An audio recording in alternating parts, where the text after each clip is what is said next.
Things Policy, a daily podcast supported by Pragati, a flagship media initiative of the Takshashila Institution. We're a bunch of policy nerds based in Bengaluru, and we like to bring a fresh perspective to Indian affairs and an Indian perspective to global affairs. So grab a cup of coffee, sit back, and join us for today's chat. Hi, welcome to today's episode. I've got Anupriya Mohta and I talking about tourism sector in India today. And we've been both working at Takshashila on a project to create 20 million jobs in India. And one of the big areas that we thought where India could use some help is if we can grow the tourism sector and use that to generate a large number of employment. So, Anu, what are your thoughts? What are your initial thoughts on this topic around tourism and jobs? Thanks, Sridhar. Hi, everyone. I think it's no surprise that tourism has everyone's heart. Sridhar and I were discussing before we got on this call. Seeing the world is crucial, at least to me, and a lot of us, especially at my age, have wanderlust as well. And I think that is regardless of where you are in life, right? So tourism is something that's close to us. But having said that, I think the last 2 years, of course, have been really, really tough on the sector. We've seen a fall of over 50% in terms of how much the sector contributed to the global economy. And even though it's coming back, of course, things like Omicron have dampened the amount or the recovery pace, right? So while the impact on tourism is high, it also represents an opportunity. And Sridhar, I'd love for you to be able to share more on why you think tourism still represents an opportunity to create the next big set of jobs in India as well. Yeah, I think tourism is very important. So let's look at some numbers here. Globally, if you look at tourism contributed in 2019 to about $9.8 trillion to the global GDP. And when we talk about $9.8 trillion, that's like about 12% of, in 2019, it was about 12% of global GDP itself. And that's a huge number when you're talking about one single industry which contributes such a large percentage of global GDP. And there was also some article which talked about how the tourism sector over the next 10 years can generate another 125 million jobs. And countries like India are well positioned to get about 15-20% of this 126 million. So we're talking about like 25 million jobs being created in India. There's a potentially being created in India over the next decade. And that's fantastic for someone like us who's like working on this project, believing that India needs 20 million jobs. And if you can find one sector which can just create like 2.5 million jobs each year, that's awesome. So I think and these will be like well-paying jobs, and these are jobs which allow people, which can employ local people, because as a tourist guide or as a host or as somebody who's working in a hotel or a restaurant and so on, there's so many jobs and so many different types of jobs which can be created in tourism. And it's not very hard to train somebody to work in this industry. It's not a very highly skilled job. There are some specific aspects of the job which might require more sophisticated and bigger, more expensive training. But I think a large percentage of people working in this industry do not require high levels of skill. I think it also employs a disproportionately large number of women, and it also offers great opportunity for the youth of India. And one of India's big problems with respect to employment has been its very low labor force participation rate among women, and also high and growing unemployment amongst the youth. So I think it's tourism which can it takes time. Tourism is something which can probably bridge the gap very quickly. And so from that perspective, I feel that it's a very important sector for us to be looking at. And that's why, Anu, I suggested that we talk about tourism today in the context of jobs. Yeah, and just to substantiate some of what you said, I was looking up some data on what are the kind of jobs. Because as you said, what comes to mind is typically who work directly front of office in hospitality.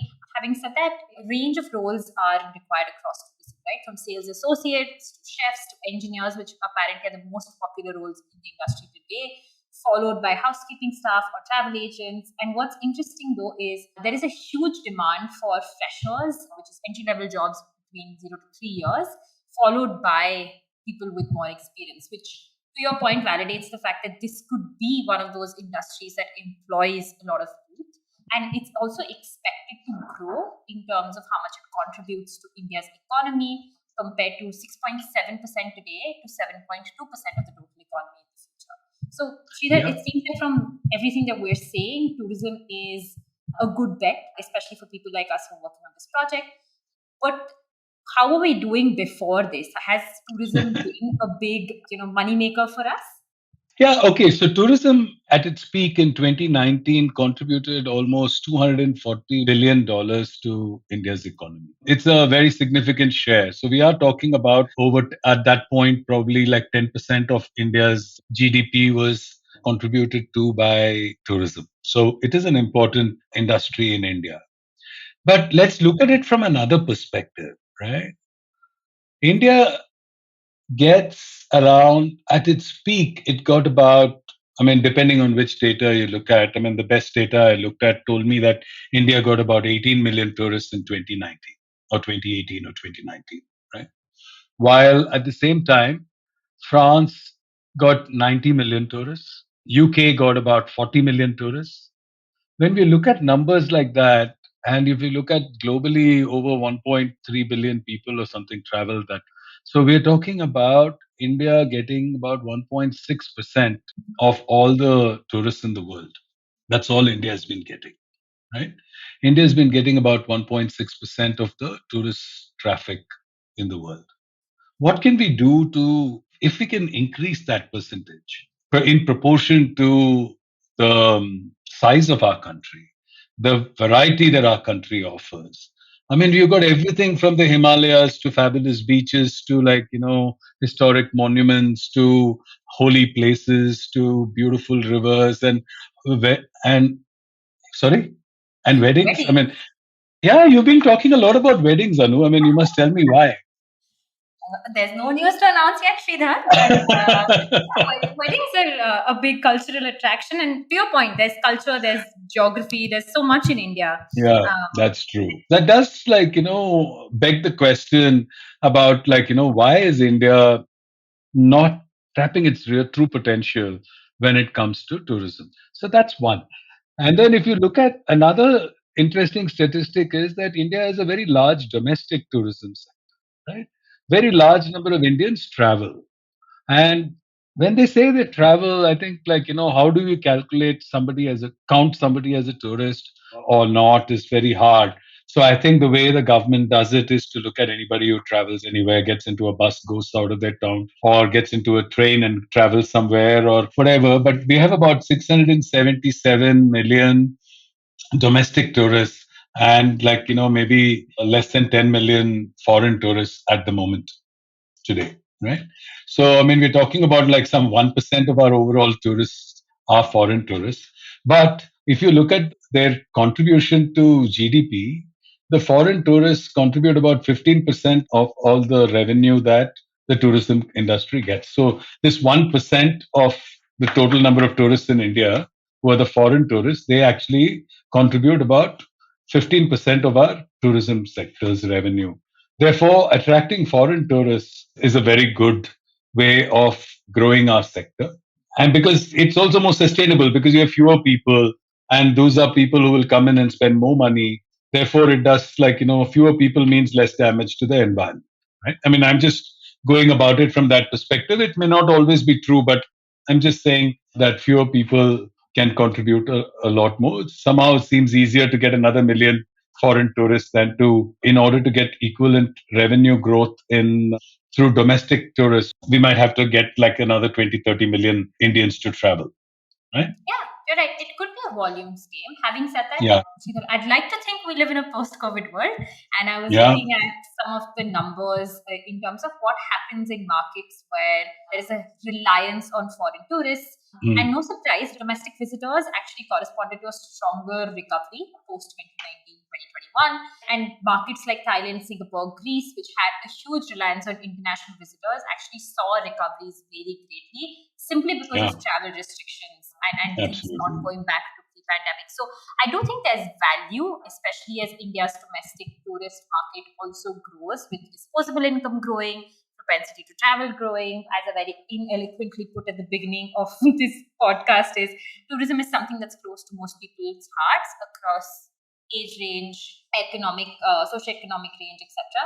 There may be value in us thinking about, is there an infrastructure or is there a framework in which we can think through both international and domestic tourists and how we improve the situation.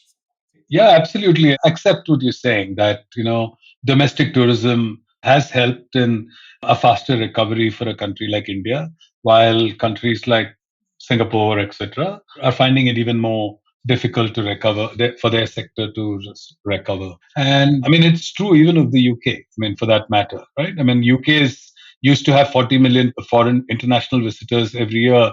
Now they have less than 20 million people coming into their country today, right? So they haven't yet recovered. So I think so it has a huge impact on an economy like the UK. But the World Economic Forum has put together, has been over the last 15 years driving a global competitiveness index for travel and tourism. And in that, they've evaluated some 117 countries. In the most recent one, they have not taken into account Ukraine, Russia, etc., and even China for that matter. But when they look at the 117 countries, India used to be at about 48, 46 or something, and now become 54. Right? It's 54 most competitive country in the world when it comes to this sector. And that explains our 1.64%, right? If why are people traveling to, and the most competitive is Japan, United States, Spain, many of the Western European countries, Germany, Switzerland, etc., are all there in the top 10. Right? So if you look at the top 10, they are high income Western European countries and Japan, right? But be that as it may, I think they've got a nice framework with a bunch of questions. And I like these frameworks with my consulting background. I think frameworks help you to think in a more structured fashion. Because otherwise it just looks like, so daunting. How do you grow this sector? And then each one comes up with one idea. And then like you say, hey, I can do this, I can do that. But I think they've got a very nice framework. The framework talks about five large things essentially. And it talks, the first one is around like the environment itself.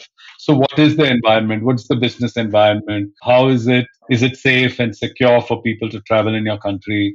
What about health and hygiene? Is it a clean place? Are there healthcare facilities available, which in case somebody were to fall ill? Do you have the right number of people trained, etc.? Do you have a good labor market which can hire people so that like they can work in this sector?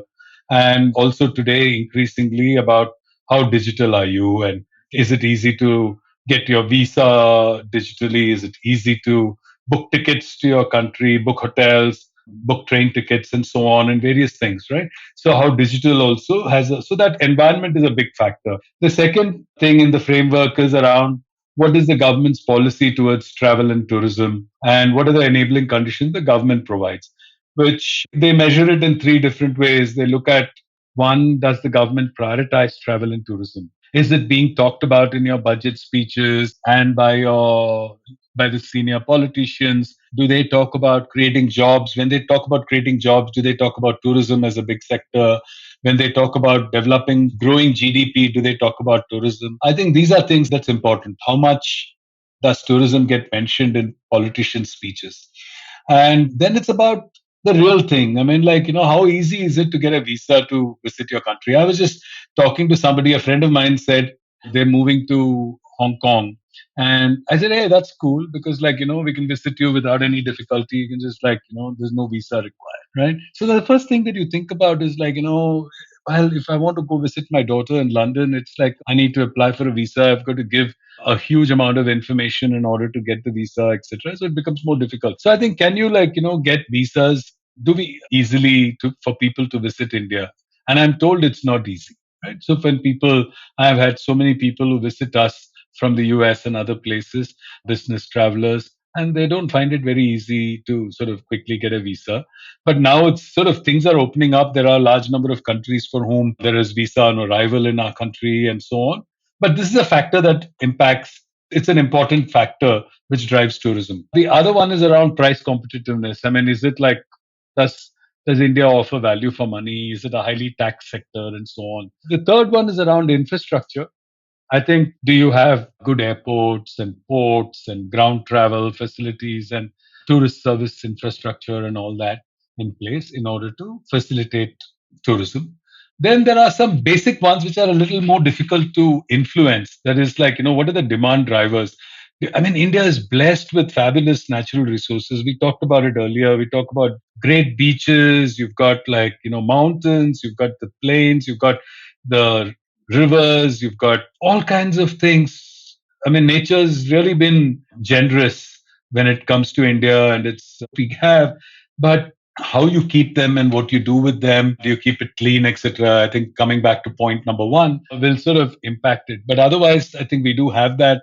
And then they talk about cultural. I mean, India is a rich and varied history. So, which also means that we've got all these fabulous monuments and archaeological sites and so on, which could also attract a large number of tourists. And then what about non-leisure resources like, various other things that you could do in order to drive demand? And then I think finally it comes down to people today are much more aware about the impact on the environment and like, is it possible for them to travel to India in an environmentally sustainable fashion? What is the socio-economic resilience and conditions that exist in India, which makes tourism a pleasurable experience?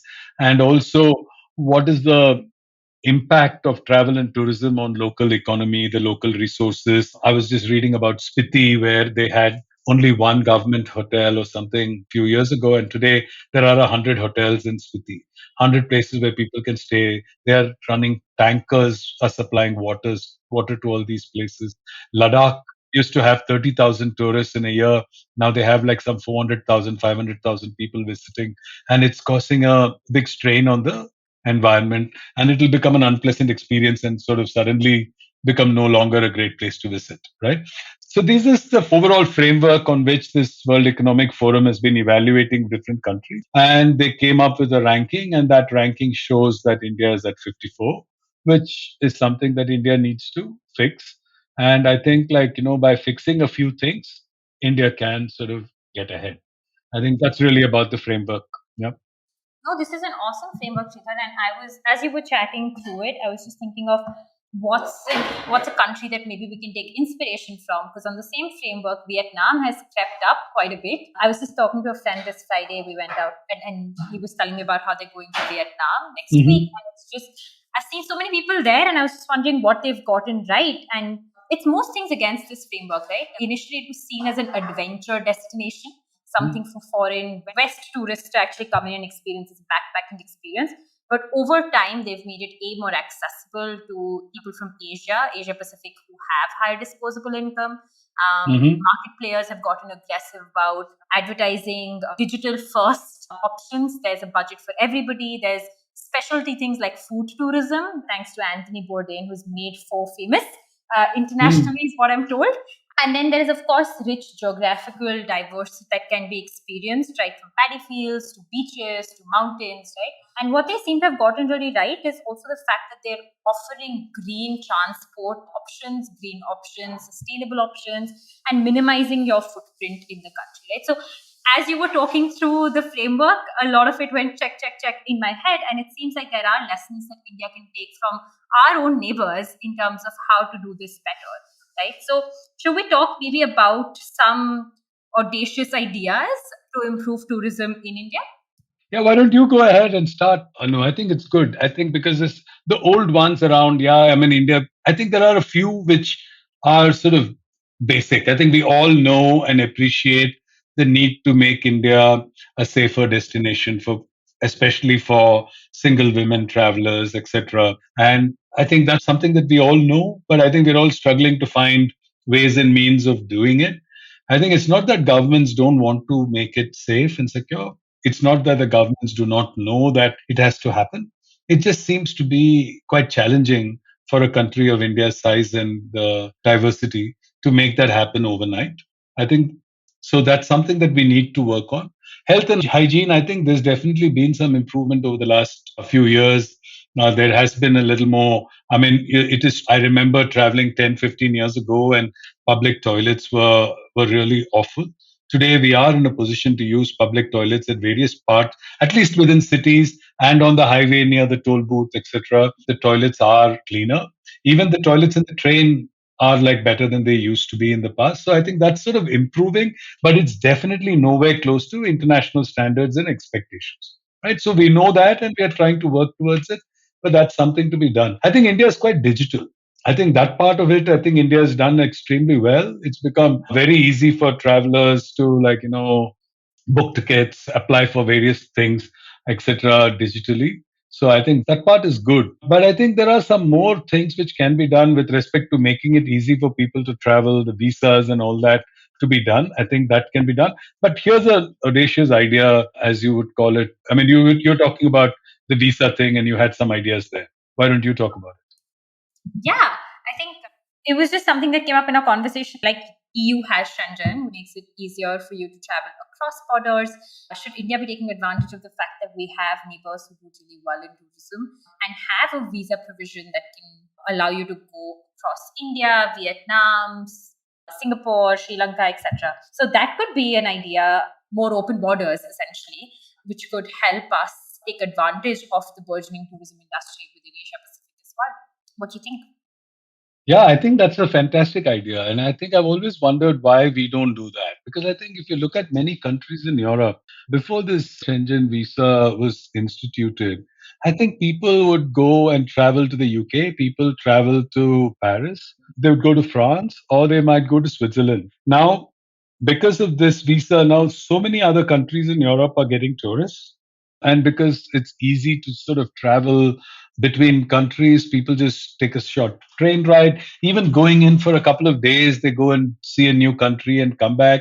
All that would happen. So I think you would have people traveling to India more if, like, the visa environment was much easier. And if we could partner with a bunch of countries in the neighborhood and promote tourism in just both between each other and also foreigners who want to travel to this part of the country. So I think that's a very good idea. The other thing that, I was reading a nice article about some experts in the tourism industry and what they have to say about what needs to be done to sort of fix tourism in India and to grow this industry and help it to realize its potential. One of the things that they talked about is micro tourism. I mean, you talked about the need to do it in a more sustainable fashion. We talked about how places like Ladakh and Spiti, etc., are being sort of already starting to face difficulties with respect to the increase in number of tourists. I used to go to Kodaikanal as a child and it was beautiful, and now it's like it's so crowded. Ooty was already very crowded when I was growing up, and now it's like pretty impossible to travel to. So there are so many of these places, they're so beautiful, but number of tourists in those places have like far outstripped the capacity of those towns to support, right? So they don't have enough water, electricity, roads, etc., to handle the number of tourists who come there. So I think that's going to be very important. But India is a large country. There are large parts of our country which don't get visited at all. And if we can improve the infrastructure and access to these places, we could promote micro tourism. We could have like people in the locals could get jobs. It could be staying in local homes. It could be eating local food. And it could be a very nice, sustainable way by which tourism can grow in this country. And it would be beautiful. But I don't know honestly about how much of a contribution this micro tourism can do to growth of tourism in India. But I do see it as potentially a very good thing. The other interesting idea that I read was around the fact I was listening to, I'd gone for a conference a few weeks back. And when I was at this conference, there was people from the government, from the tourism department talking about tourism and the need to increase the number of tourists to India to 100 million tourists. So that's what they want. They want 100 million foreign tourists to visit India over the next 10 years, right? So they want to make that happen. And they want to increase the contribution of tourism industry to GDP up to about 12, 13%, right?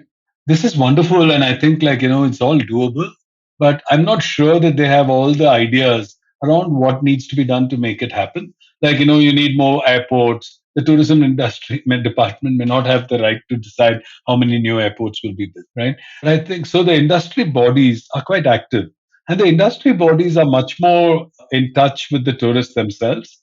And they meet the tourists. They have a feedback mechanism. You were talking when we were chatting a little bit earlier. He said, there isn't a good feedback mechanism. We don't know what tourists liked about visiting India, what they didn't like about visiting India. But these industry bodies do know. And there's apparently an industry body called Faith. And this Faith is a conglomerate of various industry bodies, etc. And so, why can't you have organizations like Faith actually take charge of putting together a plan for India and be given the mandate to do something about it? Take it away from government and put it more in the hands of private bodies to sort of at least come up with the ideas and do many of these other changes. It might be difficult for them to build ports and build better roads and trains, etc. But other things, I think they can definitely do. That's definitely interesting. I think lots of different ideas. One last idea that I wanted to chat about as well was the growth of medical tourism in India. India has started to emerge as a really popular destination thanks to both traditional and allopathic forms of medicines and just how good our healthcare system is. I used to live in Hyderabad and there were floors dedicated to foreign travelers coming in for treatment, which was extremely interesting for me to see. And apparently, there is a will and an ability for this to generate an additional $9 billion in patient inflow to India just from within this medical tourism space itself, right? So, a few things I was reading up. I think the ministry has done things like make special provision of medical visas available, create a one-stop portal that provides credible information, etc. But there is a lot more that can be done, especially from local or neighboring nations, because that's where most of our medical tourists tend to coming from. Is providing maybe budget options, providing multiple levels of support, right from hand-holding of visas to understanding what does good quality care look like. Yeah, this could be another interesting place for us to really invest in. Yeah, I think I agree. I think medical tourism does offer great opportunities, but it's also important for us to remember a few things. That India does not have enough doctors per 100,000 people. The number of doctors that we have is way below global average. We don't have enough primary health centers. We don't have access to healthcare is very poor for a large sections of our population. The growth in medical tourism could make the gap even bigger. It would make it even less the incentive for lower cost healthcare being accessible to large number of Indians will become even more difficult given the demand from high paying foreign tourists. But it can also mean that this will improve the overall quality and care levels in hospitals based on now they see that there's a new set of customers who want slightly different kinds of facilities, and that infrastructure will then be available for our domestic patients as well. So I think it could be a win-win. It could be a way by which we can grow our healthcare sector more effectively. I know that the government has increased the number over the last decade. We've had double the number of medical college seats in our country, and therefore we will then have more doctors. Once there are more doctors, there can be more hospitals and more better facilities. But without us increasing the number of doctors, that's going to be a little more difficult to grow. Yeah. That's my sort of view. Yeah, it also be because these are obviously higher value tickets. So as to say, it could also give us the push to help incentivize more people to enter medical fields. And as I was reading on medical tourism, it's not just about traditional forms of medicine, but also Ayush, which is growing, like Ayurveda, yoga, and traditional forms of medicine, which have always been popular for foreign tourists. It's an idea, as we said at the beginning, probably an audacious one, but I think we've spoken quite a bit about things that we could do to help improve the sector. And this looks like this is the one sector that could do with a lot more investment from us in this space, especially now that we come out of COVID and its impact on the world. And as we say in India, Atiti Devo Bhava. All right. So thank you very much, Anu. Thank you very much, Anu. It was wonderful talking to you as always. And yeah, so let's hope that India does achieve its potential in our lifetime with respect to tourism. Thank you. See you next time. Bye.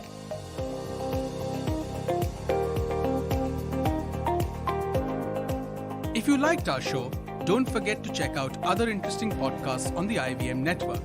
You can tune into them on the IVM Podcast app, ivmpodcast.com, or wherever you listen to your podcasts.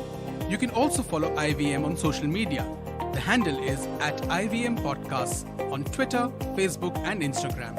And hey, if you'd like to dive into Takshashila's research on technology, strategy, and economic affairs, check us out at our Twitter handle @TakshashilaINST or our website takshashila.org.in.